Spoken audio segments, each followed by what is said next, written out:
When the Republican National Convention kicks off 4 days from now, a prayer will be offered on the final night by a Mormon bishop.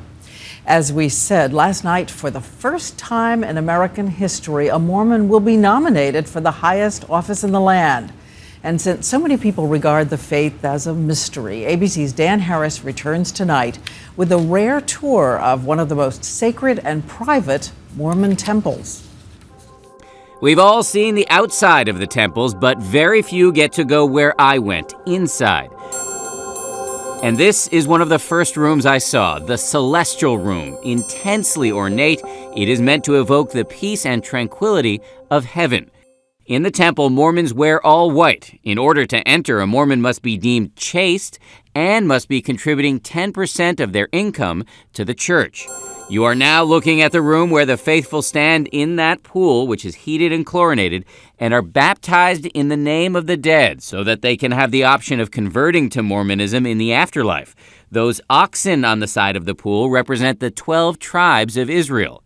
My guides on this tour are two of the church's 12 apostles, top officials who are believed to be prophets, seers, and revelators. Elder Russell Ballard. We know the voice of the Lord. We know when he wants us to do something.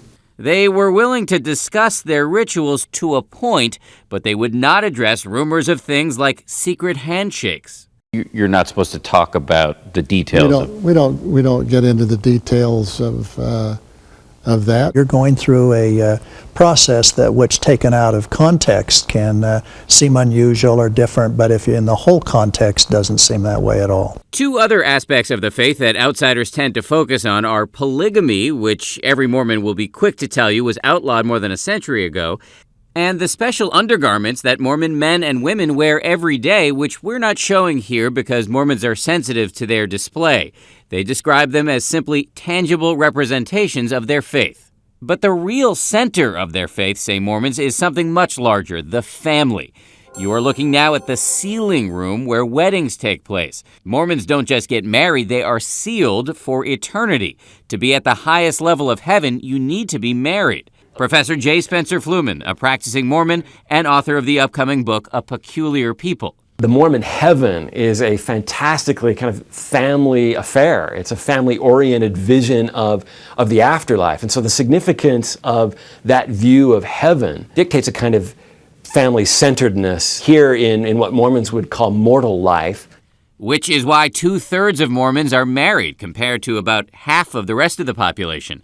Mormon women are twice as likely to describe themselves as housewives. That he appeared to Joseph Smith. Once a week, Mormon families like the Aherns of Pennsylvania are expected to hold something called family home evenings. A way to be happy is in our families. And no phones, no TVs, no computers, just food, prayer, songs, games, and lessons. The most important part is just having our children know that we love them and love spending time with them and that we're a family that is staying together. All of it, says Professor Fluman, proof of how the Mormon faith is both very different and very demanding.